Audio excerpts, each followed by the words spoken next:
Kita ke informasi selanjutnya, saudara. Jenazah pendaki asal Madiun, Koco Yuwono, berhasil dievakuasi oleh tim SAR gabungan dari pos Bayangan menuju ke base camp Cemoro Kandang Tawangmangu, Kabupaten Karanganyar. Jenazah Koco dievakuasi oleh tim SAR dengan cara ditandu. Jenazah tiba di base camp pada Senin 20 September sekira pukul 19.30 waktu setempat. Setibanya di base camp, jenazah langsung dibawa ke puskesmas setempat menggunakan ambulans PMI Karanganyar.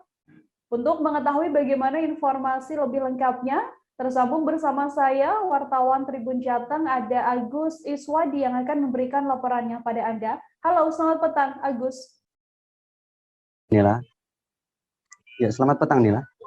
Agus, untuk kronologis adanya seorang pendaki yang kemudian dinyatakan meninggal dunia pada saat melakukan pendakian di Gunung Lawu. Seperti apa informasinya? Baik, untuk informasi awal, Koco Yuwono bersama istrinya melakukan pendakian bersama 3 orang rekannya pada Senin pagi.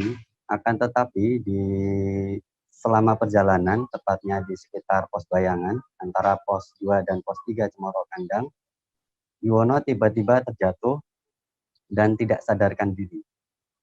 Hingga akhirnya seorang rekannya mengabarkan informasi kejadian tersebut ke petugas base camp yang berada di Cemoro Kandang. Hingga akhirnya, Oke, untuk proses evakuasi sendiri mungkin juga bisa digambarkan setelah memang ini korban ada di pos Bayangan, lalu bagaimana proses evakuasi yang dilakukan? Ya, baik Nila. Untuk proses evakuasi sendiri, usai menerima laporan adanya pendaki yang tidak sadarkan diri, tim SAR Karanganyar berkoordinasi dengan petugas yang berada di base camp dan juga PMI Karanganyar untuk melakukan evakuasi.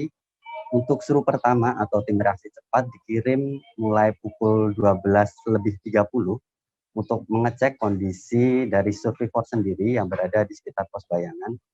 Akan tetapi ketika dicek kondisi dari survivor tersebut, denyut nadinya sudah melemah dan mengalami kram di perut dan sesak nafas. Begitu, Nila. Dari hasil pemeriksaan tim dokter dan juga Inafis Polres Karanganyar, seperti apa informasinya? Ya, baik Nila. Untuk informasi awal dan konfirmasi dari istri korban sendiri, sebenarnya survivor itu tidak memiliki riwayat penyakit.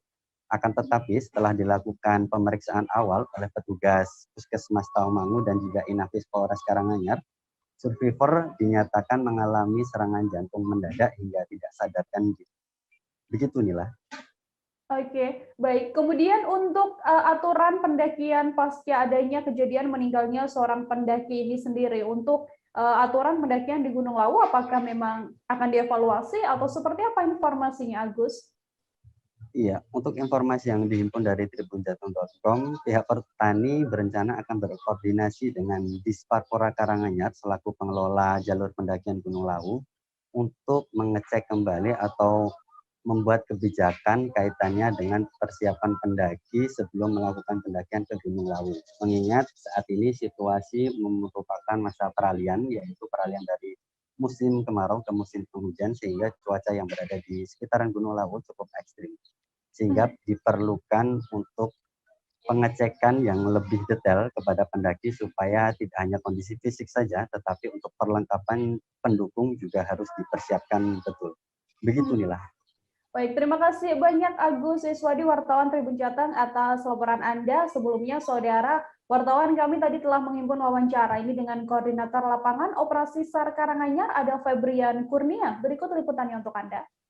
Kabar bahwasanya survivor ini sebelumnya belum sarapan pagi, melakukan pendakian.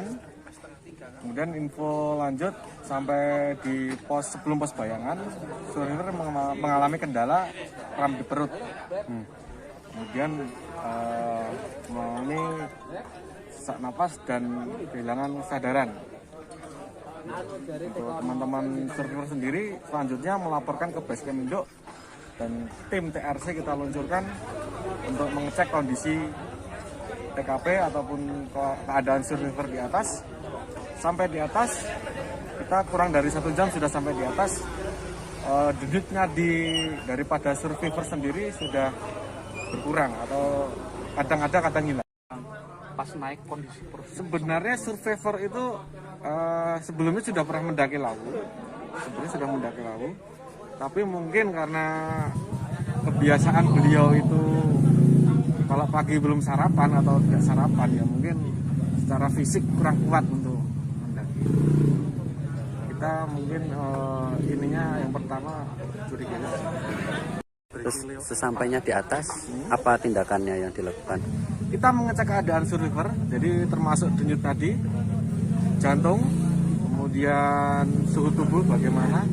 Tapi tim TRC, tim reaksi cepat kita sudah mendapatkan denyut nadi sudah lemah keadaannya seperti itu. Sempat dibantu dengan oksigen atau? Untuk tim selanjutnya kita ada tim medis. Jadi kita setelah TRC ada tim medis, selang waktu 30 menit sudah kita kirimkan. Sampai di atas tim medis mengecek, membawa peralatan oksigen dan sebagainya. Tapi memang kondisi saat itu sudah tidak tertolong. Sempat pingsan gitu kan informasinya? Informasi pertama pingsan tidak sadarkan diri. Ada kendala dalam proses evakuasi nggak Om?